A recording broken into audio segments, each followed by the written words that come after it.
اے طائر لاہوتی اس رزق سے موت اچھی جس رزق سے آتی ہو پرواز میں کوتاہی، پھر کے گلی گلی تباہ ٹھوکریں سب کی کھائی کیوں، دل کو جو عقل دے خدا تیری گلی سے جائے کیوں، جان ہے عشق مصطفیٰ روز فزوں کرے خدا، جس کو ہو درد کا مزہ ناز دوا اٹھائے کیوں۔ بڑی خوشی اور مسرت کے ساتھ ٹھنڈیوں کی ان راتوں میں سرا کا یہ میدان اپنے عشق کے تمام محبتوں کے امتحان دینے کے لیے حاضر آیا ہے، مگر میں آپ سب کے سامنے تھوڑا سا ہٹ کر کے یہ ضرور کہنا چاہوں گا، جتنا لوگ مجھے بلانے کے لیے اتساہت نظر آتے ہیں، ہر علاقے میں پروگرام چاہیے، تاریخ چاہیے، تو یہاں سے میں ایک اعلان کر دیتا ہوں، بہت زیادہ شوق رکھتے ہیں مجھے سننے کا تو پھر جھیلنے کا بھی شوق رکھو۔ وجہ یہ ہے کہ ہماری عادت کسی کے تلوے چاٹنے کی نہیں ہے، ہماری عادت لوگوں کی چاپلوسی کرنے کی نہیں ہے۔ اگر آپ یہ سمجھیں گے کہ آپ کی باتیں میری زبان سے نکلیں گی تو یہ خام خیالی ہے۔ اللہ تبارک و تعالیٰ نے قرآن عظیم میں ارشاد فرمایا، علم والوں سے اللہ نے یہ وعدہ لیا ہے کہ وہ حق بات کریں گے۔ لَتُبَيِّنُنَّهُ لِلنَّاسِ وَلَا تَكْتُمُونَهُ، لوگوں سے باتیں چھپائیں گے نہیں، جو حق بات ہوگی وہ بیان کریں گے۔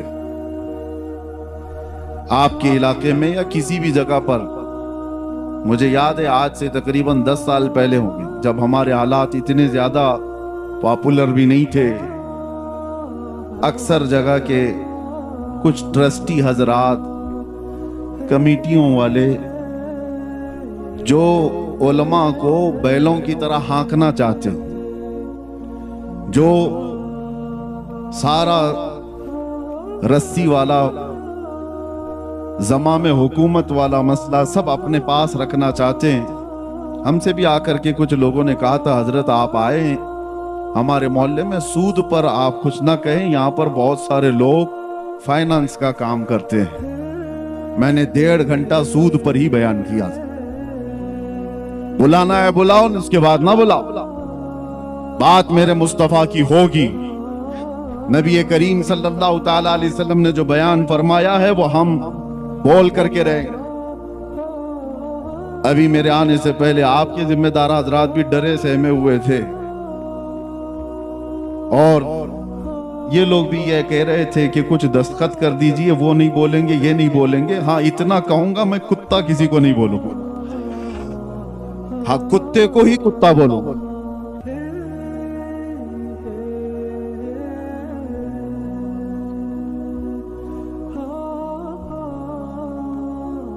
میرے میاں ڈر اسی بات سے لگتا ہے، اس بات سے ڈر لگتا ہے، اگر کتا بہت ہی برا ہوتا تو بڑے لوگ آج پالتے کیوں اس کو؟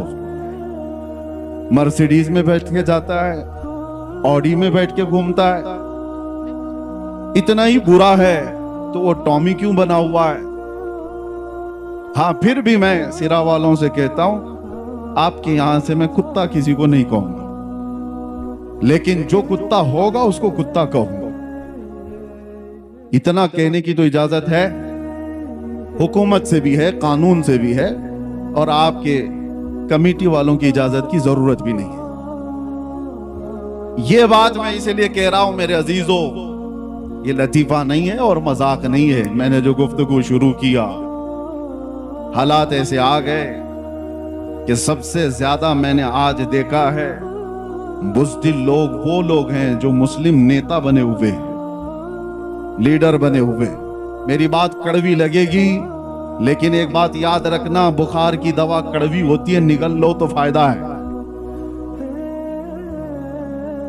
اگل دو گے تو یہ بخار چڑھتا چلا جائے گا۔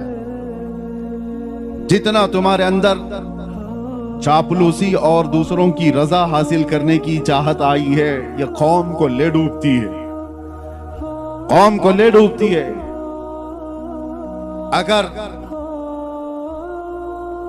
اگر سیاست کرنا نہ آتا ہو تو اس میدان میں آتے کیوں ہو؟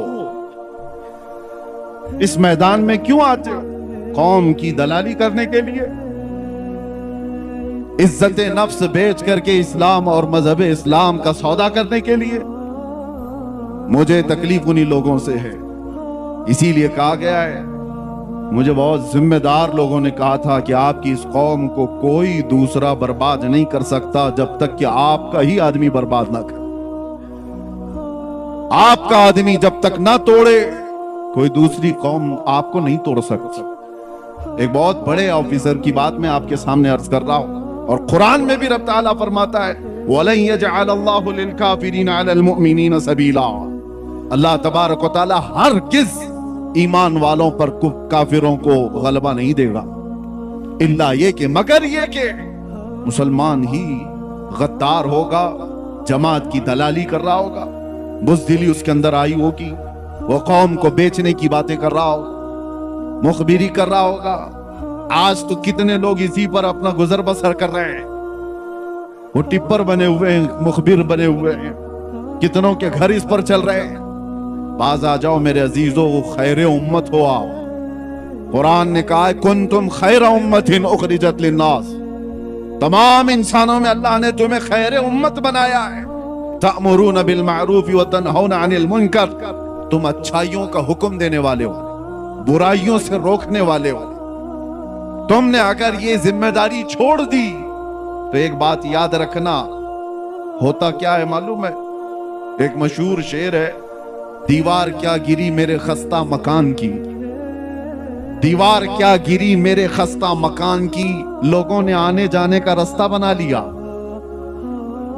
ہوتا یہی ہے، گھر اگر پرانا ہو کر ٹوٹ گیا اور اس کی دیکھ بھال نہیں کی جا رہی ہے تو لوگ اس کو تو راستہ سمجھ کر ادھر سے ادھر نکلنے لگ جائیں گے، گھر کو بھی راستہ بنا لیا جائے گا۔ یہی حال ہے آج۔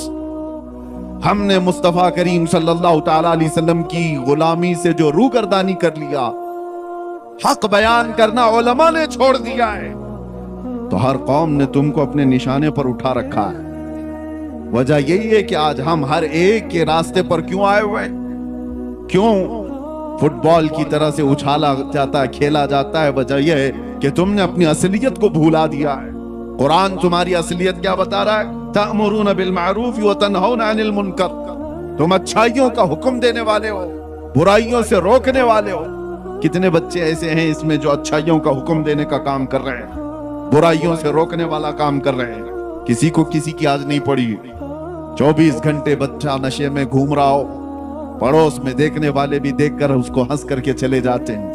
ایک بات یاد رکھنا، محلے میں ایک زانی ہوتا ہے تو پورے محلے سے برکت اٹھ جاتی ہے، پورے محلے سے۔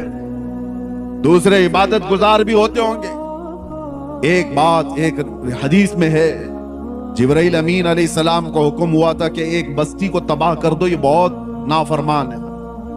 اللہ کا حکم آیا، وہ بستی کو تباہ و برباد کرنے کا عذاب اللہ کا آ گیا، لیکن اس بستی میں ایک نیک بندہ بھی رہتا تھا، اور اتنا نیک کہ اس نے کوئی گناہ نہیں کیے تھے۔ جب عذاب آیا تو وہ بھی اس بستی میں تھا۔ جبرائیل امین نے پوچھا مولا اس تیرے نیک اور عابد بندے کا کیا کرنا، عبادت گزار کا؟ رب کا جلال تھا، فرمایا اس کو بھی عذاب میں ہلاک کرو۔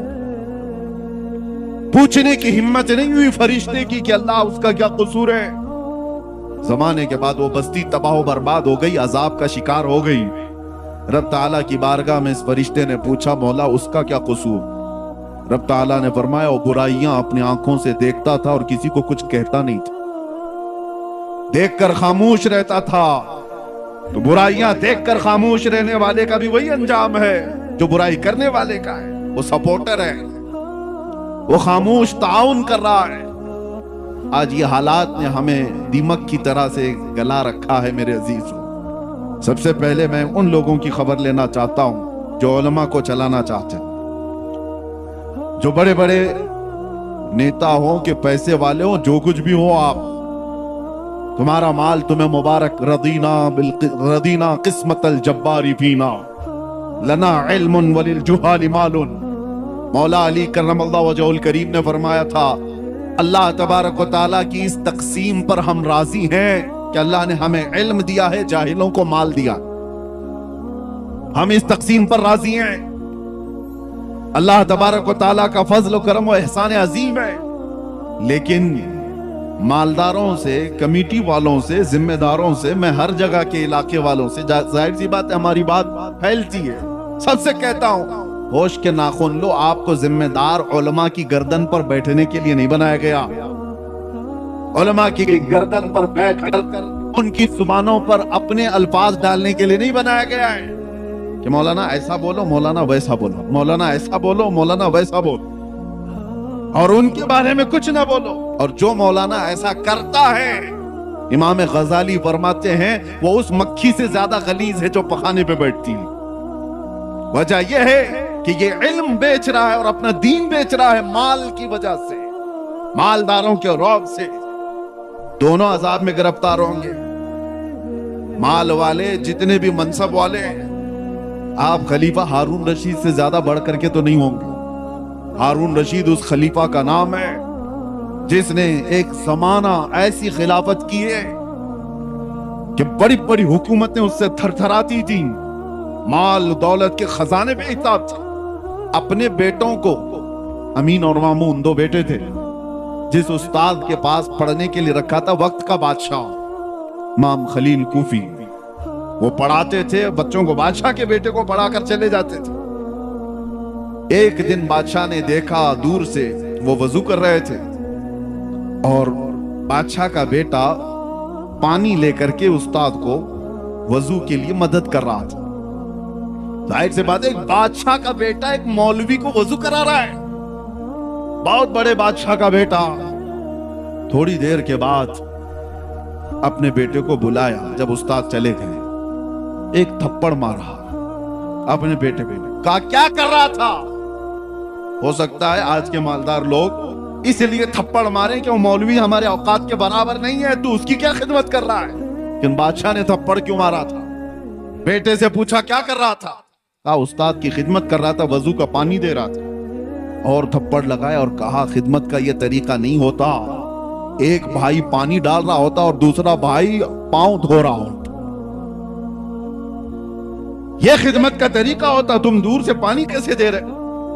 ان بادشاہوں نے بھی اپنے بیٹوں کو یہ سکھایا تھا کہ علماء کی جوتیوں کے پاس بیٹھو، یہی ادب ہے، نہ یہ کہ ان پر اپنی مرضی چلاؤ. دین کا نظام یہیں سے تو بگڑ رہا ہے. ممبروں پر جو آوازیں اٹھتی تھی، حق کی آوازیں، انہیں کون دبا رہا ہے؟ آج ہم آزاد ملک میں جی رہے ہیں اور الحمدللہ مجھے فخر ہے جتنی آزادی کے ساتھ ہم بولتے ہیں.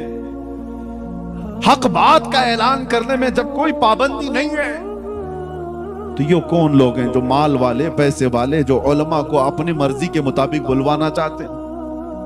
ہاں، حالات سے آپ باخبر کر سکتے ہیں علماء کو. حالات اس طرح کے چل رہے ہیں اور ایک نباز عالم وہ خود سمجھ جائے کہ اسے کیا بولنا ہے. کلم الناس علی قدر عقولی، لوگوں کی عقل اور زمانے کے حالات کے اعتبار سے وہ گفتگو کرے.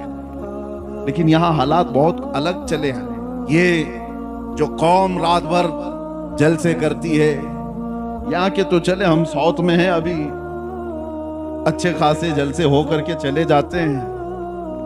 شمال ہند میں ہم نے دیکھا ہے رات 5 بجے تک جلسہ چلانے والے، کئی شاعروں کو، کئی بڑے بڑے مقررین کو لانے والے، اور پتہ نہیں کتنے کتنے پیسے خرچہ کرنے والے. وہ اپنے مسجد کے، محلے کے مؤذن کو اور امام کو 5000 دینے کو بھی تیار نہیں. ان علماء کو اسی طرح سے رکھا گیا ہے اور پھر کہتے ہیں کہ قوم کے اندر بدحالی ہے، قوم کے اندر سبو حالی کا شکار ہو چکی ہے، یہ قوم اخلاق میں گری ہوئی ہے. جہاں سے حق بات کا اعلان ہوتا تھا ان آوازوں کو دبا دیا گیا ہے، ان آوازوں کو ختم کرنے کی کوششیں کی جا رہی ہیں. یہ غیروں کی طرف سے نہیں ہے، اپنوں کی طرف سے. اصلاح کرو. اور ایک بات میں آپ کو بتا دوں، بزرگوں نے فرمایا ہے کہ مال کی چربی جب کسی کو چڑھتی ہے تو سب سے پہلے وہ دین کا مذاق اڑانے لگ جاتا ہے، اور وہی فرعون کے ساتھ قیامت کے دن اٹھایا بھی جائے. مال آنے کے بعد بہت بڑا امتحان ہے. حقیر مت سمجھو علماء کو. یا دین کی بات کرنے والوں کو نہ پوچھ ان خرقہ پوشوں کو، ارادت ہو تو دیکھ ان کو، یہ دے بیضا لیے بیٹھے ہیں اپنی آستینوں میں۔ یہ علماء ہی تھے جنہوں نے انقلاب پیدا کیے ہیں، انسان بنائے، لوگوں کے مزاج کو سنوارا ہے۔ بگڑتے ہوئے حالات میں کون لوگ تھے؟ عشق رسول کی باتیں کرنے والے، قرآن کے پیغامات کو پھیلانے والے، یہ مختصر سی جماعت تھی۔ اس ہندوستان کی آزادی میں آپ کو پتا ہے 1857 کے غدر میں 30,000 علماء کرام کو دلی سے لے کر کشمیر تک ہر جھاڑی پر لٹکا دیا گیا تھا۔ پھانسی پر لٹکنے والے، انڈمان نکوبار کالا پانی کی سزا کاٹنے والے، یہ علماء ذوی احترام تھے اور وہ حق بولنے والے تھے۔ جانتے ہو انگریزوں کا دبدبا تھا، اور ایسا دبدبا تھا کہ کوئی کچھ بات نہیں کر سکتا تھا، کوئی ڈیموکریسی نہیں تھی، ان کا غلبہ تھا، غلغلہ تھا۔ ایسے ماحول میں دلی کی جامع مسجد سے علامہ فضل حق خیر آبادی نے فتویٰ صادر کیا تھا، جبکہ انہیں پتا تھا انجام کیا ہوگا، اور اسی انگریزوں کے خلاف فتویٰ صادر کرنے کی بنیاد پر ایک تحریک چھڑی پورے ہندوستان میں۔ یہ 1857 کی بات کر رہا ہوں، 1947 کی نہیں۔ 90 سال کی محنت کے بعد اس ملک کو آزادی ملی۔ 1857 میں یہ چھڑی تھی علماء کی ذریعے سے۔ علماء ذوی احترام نے جب انگریزوں کے خلاف یہ فتویٰ دیا تھا اور قوم کے اندر بیداری آئی تھی، اس کی سزا ان کو کیا دی گئی ہے پتہ ہے؟ علامہ فضل حق خیر آبادی عام عالم کی بات نہیں ہے، اعلیٰ حضرت بھی جن کا ادب کیا کرتے تھے، وہ فضل حق خیر آبادی کالا پانی کی سزا کاٹتے کاٹتے جیل میں انتقال کر گئے۔ آج بھی ان کا مزار انڈمان نکوبار میں ہے۔ کس چیز کی ان کو سزا دی گئی تھی؟ حق بولنے کی، اور ان کو سزا دے دی گئی تو کیا دوسرا ڈر کر کے خاموش ہو گیا؟ اسی زمانے میں کفایت علی کافی کو مراد آباد میں 3,000 انگریزوں نے گرفتار کیا تھا۔ 8 دن تک ان کے جسم پر استری چلاتے تھے، گرم استری، اور جب چمڑی جلتی تھی تو اس پر نمک چھڑکتے تھے۔ 8 دن تک اس عالم باعمل نے مصیبتیں برداشت کی۔ 8 دن کے بعد انگریزوں نے پھر سے کہا، باز آ جاؤ اپنی باتوں سے، جو قوم کو تم اٹھاتے ہو اس سے باز آ جاؤ، ہم منصب دے دیں گے، اپنی حکومت میں کوئی عہدہ دے دیں گے۔ کفایت علی کافی نے کہا تھا، میرا دین اتنا سستا نہیں ہے کہ تمہارے ٹکڑوں پر میں بیچ دوں۔ اس پاداش میں کفایت علی کافی کو مراد آباد کے چوراہے پر کھڑا کر کے پھانسی پر لٹکا دیا گیا تھا۔ پھانسی پر لٹکانا یہ سننے میں آسان لگ رہا ہوگا، مجمع جمع تھا ایک ایسے عالم دین کو جس کی ہزاروں لوگ سننے والے تھے، انگریزوں نے گرفتار کر کے پھانسی پر سولی پر چڑھانا چاہا۔ روایات پڑھ کر کے دیکھو میرے عزیزوں، رونگٹے کھڑے ہو جاتے ہیں۔ میں نے پڑھا ہے، ارے پھانسی پر جانے والے کی حالت کیا ہونی چاہیے؟ جسم کے اندر تھر تھراہٹ ہو، چہرہ پیلا پڑ گیا ہو۔ کفایت علی کافی کو دیکھے ہوئے لوگوں نے کہا، نہ ماتھے پہ شکن ہے اور نہ جسم پر کوئی حرکت ہے، مسکراتا ہوا وہ پھندے کی طرف جا رہا ہے، اس لیے کہ اسے پتا ہے قصور کچھ نہیں ہے، میرا قصور کچھ نہیں ہے۔ وہ پھندے کی طرف جا رہا ہے۔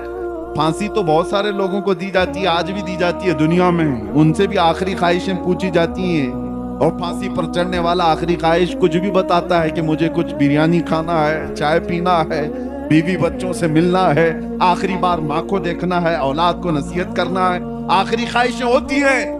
اس عالم برحق کفایت علی کافی سے انگریزوں نے پوچھا تھا، ہم اپنے اصول کے مطابق پوچھتے ہیں کوئی آخری خواہش؟ اس مرد قلندر نے کہا تھا، ایک ہی خواہش ہے کہ لٹکنے سے پہلے ایک بار نعت مصطفیٰ پڑھ دو۔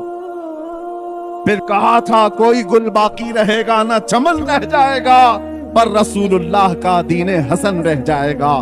سب فنا ہو جائیں گے کافی وہ، لیکن حشر تک نام حضرت کا زبانوں پر چلن رہ جائے۔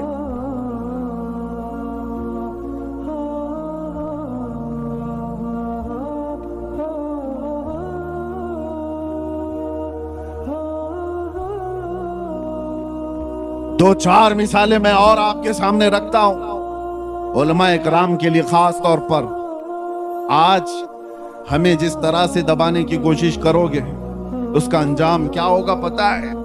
تمہارے بچے ایسے بزدل پیدا ہوں گے جو اپنی ماں اور بہنوں کی عزت بھی نہیں سنبھال سکیں، جو نبی پاک صلی اللہ تعالی علیہ وسلم کی عزت کے لیے نہیں کھڑا ہو سکتا، وہ اپنی ماں بیٹیوں کی عزت بھی نہیں بچا سکتا، نہیں بچا سکتا۔ یہ بات یاد رکھیں، کفایت علی کافی ہو، فضل حق خیر آبادی ہو، عنایت احمد کاکوروی، یہ وہ علماء ذوی الاحترام کی باتیں کر رہا ہوں۔ حق بیان کرنے کی وجہ سے انہیں زندگی بھر تکالیف کا سامنا کرنا پڑا ہے۔ آپ کو پتا ہے انگریزوں سے بھی زیادہ ایک سخت دور آیا تھا اکبر کا۔ اکبر نام مسلمان تھا لیکن اس کے کام الگ تھے، وہ مرتد تھا۔ پورا ایک نیا دین لا کر کے پورے دین کو ختم کرنے کی بات کر رہا تھا۔ ہندوستان اکھنڈ بھارت کا راجا، اس والے بھارت کا نہیں، اکھنڈ بھارت کا۔ اس وقت ہندوستان کی سیمائیں اور بھی زیادہ تھی۔ اتنا پاورفل بادشاہ جب دین الہی کا اعلان کرتا ہے تو اس وقت ایک مرد قلندر احمد فاروقی مجدد الف ثانی کی شکل میں کھڑا ہو، کہتا ہے نہیں بادشاہ، تیرے گھر کا دین نہیں، آمینہ کے لال کا دین چلے۔ مسجدوں سے وہی آواز ہوگی، ہمارے بچوں کے زبانوں سے وہی آوازیں ہوں گی جو مصطفیٰ کریم صلی اللہ تعالیٰ علیہ وسلم کی تعلیمات تھیں۔ انہیں پتا تھا کہ ایک بڑے ڈکٹیٹر سے مقابلہ کرنے کا انجام کیا ہوتا ہے۔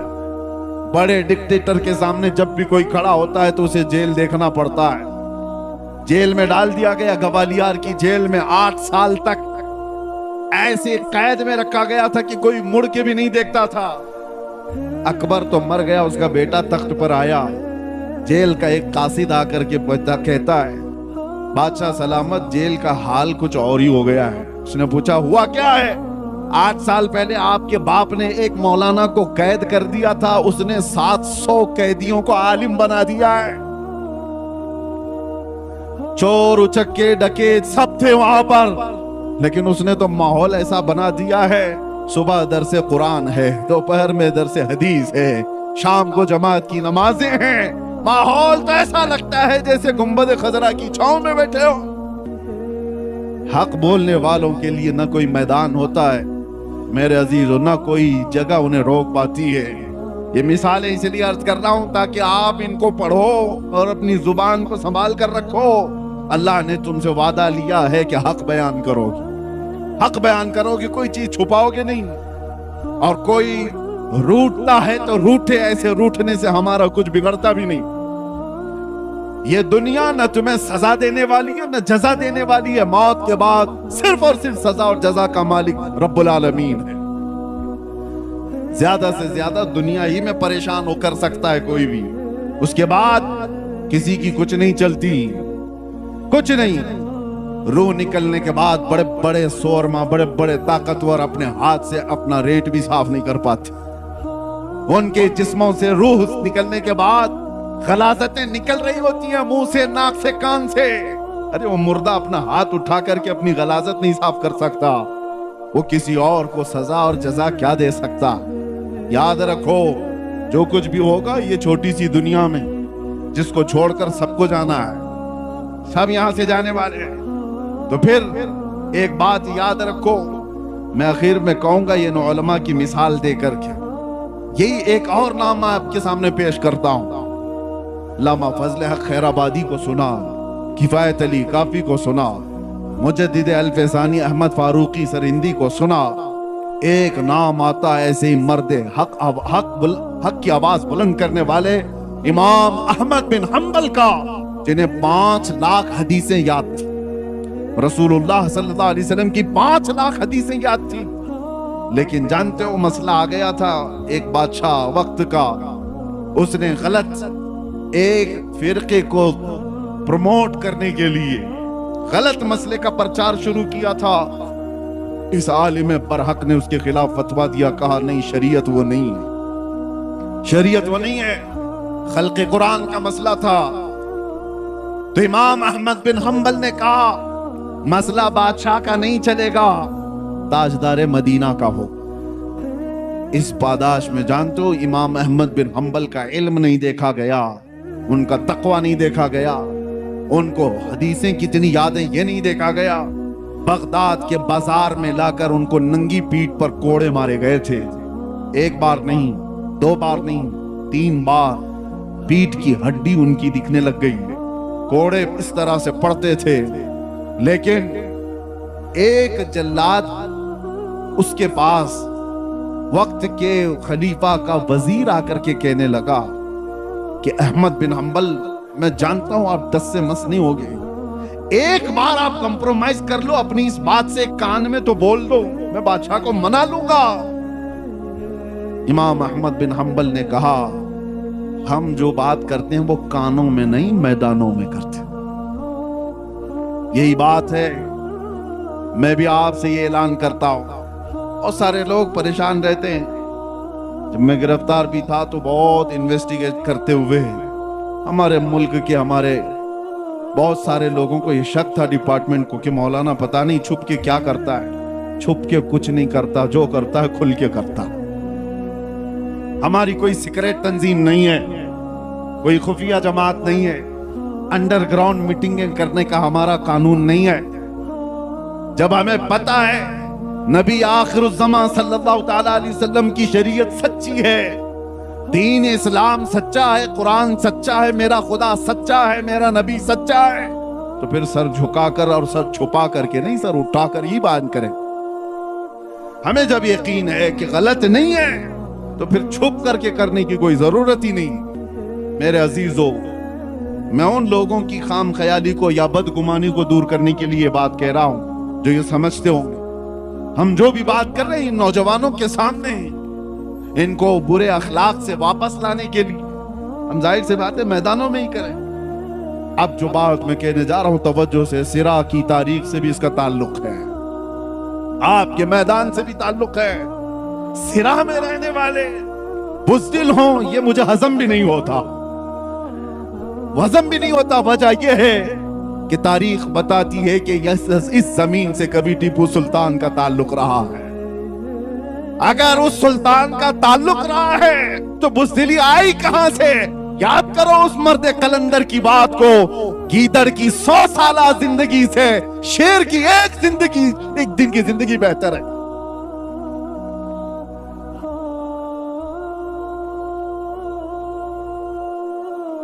گیدڑ کی 100 سالہ زندگی سے شیر کی ایک دن کی زندگی بہتر ہے۔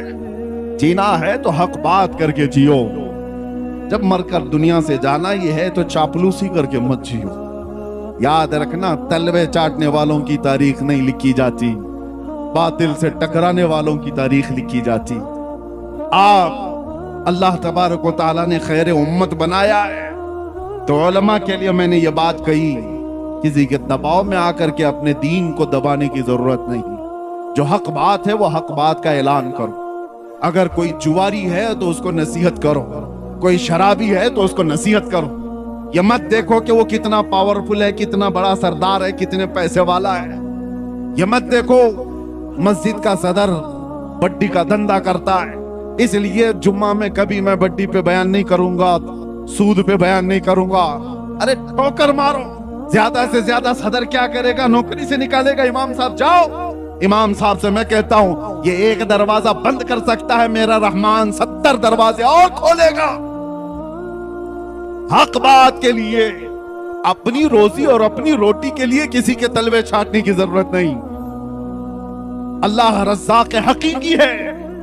دنیا میں تھوڑی سی تکلیفیں آ سکتی ہیں، لیکن میرے عزیزوں بزدلوں کی طرح جی کر کے یہاں سے جاؤ گے تو ہمیشہ بدنام رہو گے، ہمیشہ بدنام، دنیا میں بھی اور آخرت میں اللہ کے ہاں پکڑ ہوگی۔ اور قوم سے اب میں کہتا ہوں، آپ بھی، مجھے یہ بڑا دکھ ہوتا ہے، آج ہی اپنے کچھ حضرات نے مجھ سے یہ کہا، امام صاحب جب محلے میں کوئی برائی دیکھتے ہیں تو اس کو بیان کر ڈالتے ہیں، آدھا محلہ تو ان کا مخالف ہو بیٹھا ہے کہ کمیٹی بدلے گی تو سب سے پہلے مولانا کو نکالیں گے۔ کیوں نکالیں گے؟ اس لیے کہ وہ تم کو کہتا ہے، میاں اگر کوئی ڈاکٹر تم سے کہے کہ تجھے سردی ہو گئی، تجھے بخار ہو گیا، تیرے پیٹ میں گیس ہو گئی، تو کیا ڈاکٹر کو تھپڑ مارو گے؟ ڈاکٹر سے کیا کہو گے؟ ہاں ٹھیک ہے صاحب، ہوئی تو ہے بیماری، علاج آپ کر دو۔ یہی بات ایک عالم دین سے کیوں نہیں کہتے؟ اگر وہ کہے کہ تیرے اندر یہ برائی ہے تو آپ یہ نہ کہیں کہ مولانا یہ غلط ہے، میں دوسرے مولانا کو پکڑوں۔ یہ قوم نے کھیل رچا رکھا ہے، طلاق دے دیا بیوی کو اور ڈھونڈ رہا ہے کوئی حلال کرنے والا مولانا، کوئی ایسا مولانا ملے، پیسے لے کر کے گھوم رہا ہے لفافے لے کر۔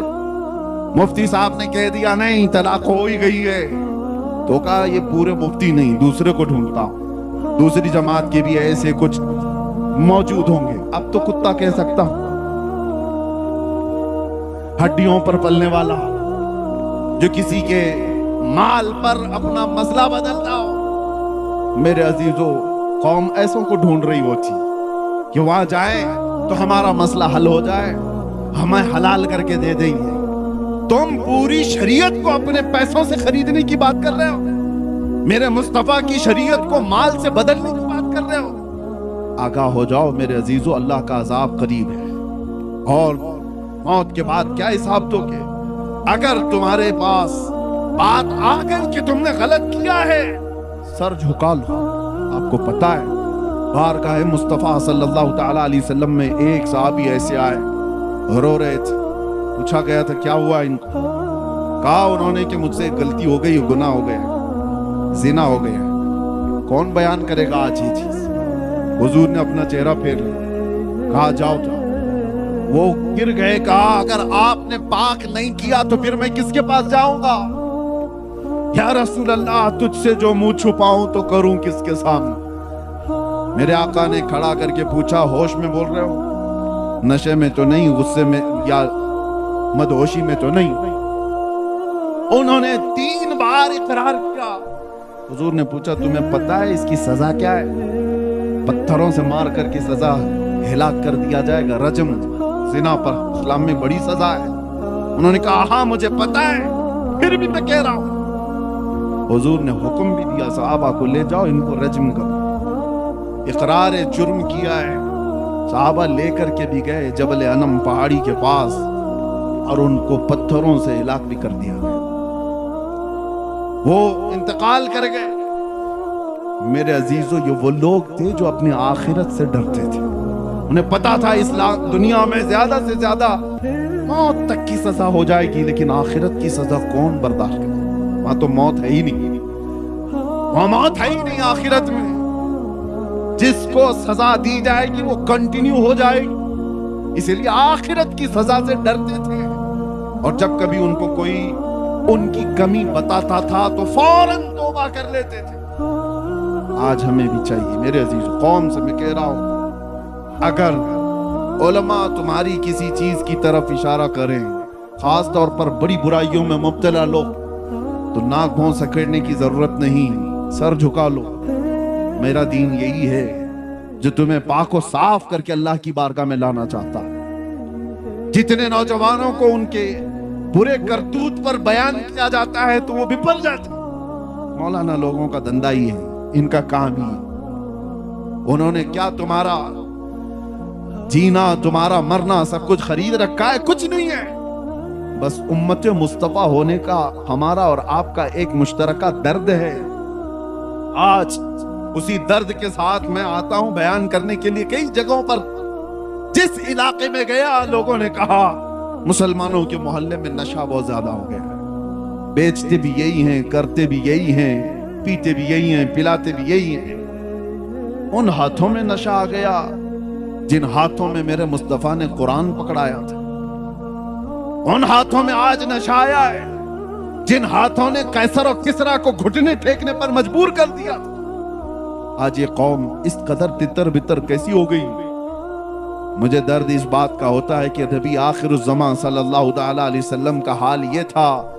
حضور فرماتے ہیں میرے امتیو، تمہارے تلووں میں کانٹا بھی چبھے تو اس کا درد مجھے ہوتا ہے۔ جس رسول کو امتیوں کا درد ہے، تو جو امتی اپنے آپ کو نشے میں برباد کر رہا ہو، وہ اپنے نبی کو کتنی ایذا دے رہا ہے، کتنی تکلیفیں دے رہا ہے۔ لوگ تمہیں نہیں کوستے، تمہیں دیکھ کر کے میرے آقا صلی اللہ تعالی علیہ وسلم تک اگر کسی کی انگلی اٹھ گئی تو تم سے زیادہ بدنصیب کون ہو سکتا؟ اگر کسی نے کہا محمد کے غلام ایسے ہیں تو اس نے تو نبی سے جوڑ کر کے کہا اپنے آپ کو اتنا بنا لو کہ میرے نبی پاک صلی اللہ تعالیٰ علیہ وسلم تک کسی کی انگلی جانے نہ پائے. آج جو یہ گستاخیوں کا ماحول بڑھ گیا، اس کی وجہ یہی ہے جو میں نے شروع میں کہا، دیوار کیا گری میرے خستہ مکان. یہ قوم کے اندر جو بدحالی آئی، ہر کسی نے ہم پر گزرنا شروع کر دیا ہے. ہر کوئی کبھی دین پر، کبھی قرآن پر، کبھی نبی پاک پر، کبھی خدا پر. باتیں اب کلمے تک آ گئی، باتیں اب اذانوں تک آ گئی. یہ ساری چیزیں آئی کیوں؟ تم نے آنے دیا ہے، تمہارے اعمال نے، تمہارے اخلاق نے. اٹھو وگر نہ حشر نہ ہوگا پھر کبھی، دوڑو کہ زمانہ چال اپنی چل گیا. قوت عشق سے ہر پست کو بالا کر دو، دہر میں نام محمد سے اجالا کر دو. یہ سب حالات اپنی جگہ پر، لیکن میں مایوس کرنے کے لیے نہیں جاتا. کسی بھی جگہ توبہ کر لو تو ہمارا بکھرا ہوا سارا کا سارا واپس آ جائے گا. ہماری کھوئی ہوئی طاقت، ہماری عزت وہ پلٹ آئے گی. زیادہ دور نہیں ہے، ابھی سویرا ہے. پلٹ آؤ. اللہ نے زندگیاں دے رکھی ہیں. ابھی مرنے سے پہلے جو بندہ توبہ کر کے سنور گیا، اس کے لیے قرآن کا وعدہ ہے، وَلَا تَهِنُوا وَلَا تَحْزَنُوا وَأَنْتُمُ الْأَعْلَوْنَ إِن كُنتُم مُؤْمِنِينَ. گھبراؤ مت، پریشان مت ہو، تم سب سے زیادہ بلندی پر رہو گے. شرط یہ ہے کہ میرے نبی کے غلام بن جاؤ. ایمان والا اسی کو کہتے ہیں جو ساری کائنات سے زیادہ اپنے نبی سے محبت کرے. وہ ایمان والوں کی کامیابی کا دعویٰ قرآن کہتا ہے، قد افلح المؤمنون. ایمان والے کامیاب ہو چکے، ہوں گے نہیں، ہو چکے. لیکن ایمان والا بن کر کے تو دکھائے کوئی، بنے کوئی ایمان والا. میرے عزیزوں، صرف اس ایک دولت کی ضرورت ہے جو چیز اب ہمارے پاس آخری بچی ہوئی. ابھی ہمارے پاس بچا کیا ہے پتہ ہے؟ اقتدار، سیاست، طاقت، حکومت، مال، اسباب سب چلے گئے، ختم ہو گئے. وہ قصے پاری نہ ہے، پرانے زمانے کے قصے جو کہا کرتے تھے ہمارا باپ بادشاہ تھا، اب تم کیا ہو. ہمارے پاس کچھ نہیں رہا، سب لٹ گیا ہے. عزتیں تک چلی گئی، ہماری ماں اور بچیوں کو بھی لوگوں نے ننگا کر دیا ہے. بچا کیا ہے؟ اخلاق، حیا سب ختم کر دیا ہے. لیکن ان سب چیزوں کے لٹ جانے کے بعد بھی میں نے محسوس کیا ہے کہ ایک چیز باقی ہے جو انہیں ابھی زندہ رکھی. آج اگر یہ زندہ قوم نہیں ہوتی تو 24 گھنٹے میڈیا ان پر بھوک کیوں نہیں ہوتی؟ کیوں نشانے پر رکھی ہوئی ہے؟ کچھ بات تو ہے نا، کوئی بات تو ہے جو تمہیں زندہ رکھی ہے دوسری قوموں کی نظر میں. وہ کون سی بات ہے؟ وہ تمہارے چہرے، تمہاری ٹوپیاں، تمہارے کپڑے نہیں، تمہارے اندر عشق رسول کی جو آخری لو باقی ہے، یہ تمہیں زندہ رکھی.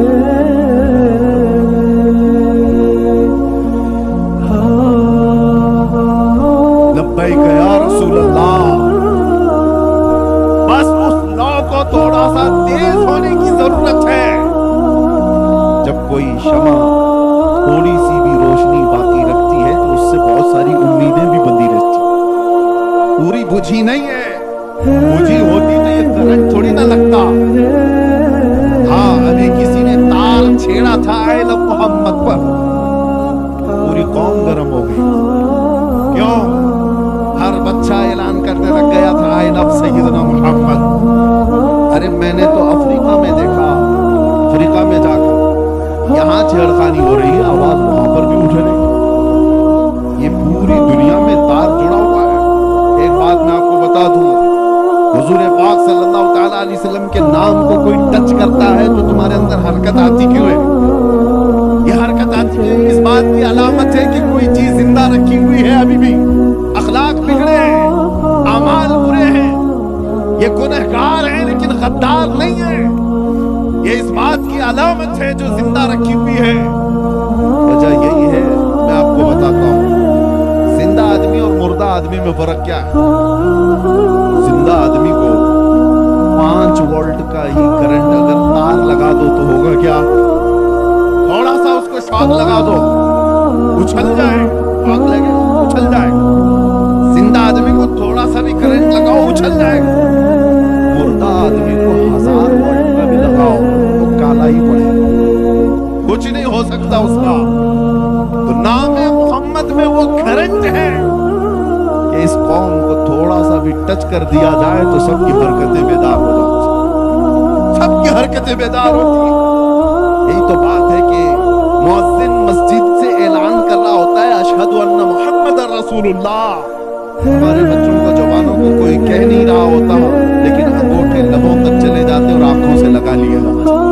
کون کہتا ہے یہ انگوٹھے لگاؤ؟ مؤذن تو نہیں کہتا، وہ ادھر کھڑے ہو کر اپنے نبی کا نام لے رہا ہے، ادھر انگلیوں میں حرکت پیدا ہو رہی ہے، چومنے کا دل کر رہا ہے، چومنے کا دل کر رہا ہے۔ یہ تمہارے اندر موجود وہ آخری روشنی ہے محبت مصطفیٰ کی۔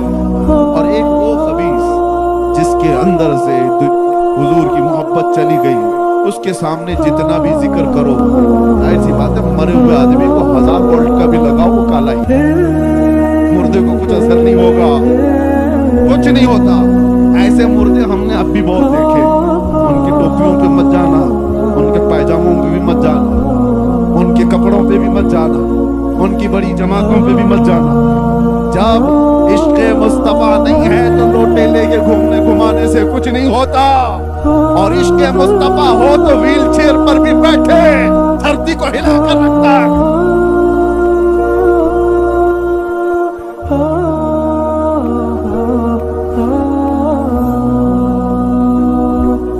زندگی یہ نہیں کسی کے لیے، زندگی ہے نبی کی نبی کے لیے، نا سمجھ مرتے ہیں زندگی کے لیے، ارے جینا مرنا ہے سب کچھ نبی کے لیے۔ اور جو ان کا ہو گیا، جو ان کا ہو گیا وہ کائنات کا آقا ہو گیا۔ آج مجھے پتا ہے ہزاروں دلوں کو اللہ نے ہماری طرف جو مائل کیا ہے، میں جانتا ہوں، میں ہر بار یہ جملہ کہتا ہوں، یہ ہمارے باپ داداؤں کے قصے بیان کرنے کی وجہ سے قوم کے دل ہماری طرف نہیں آئے۔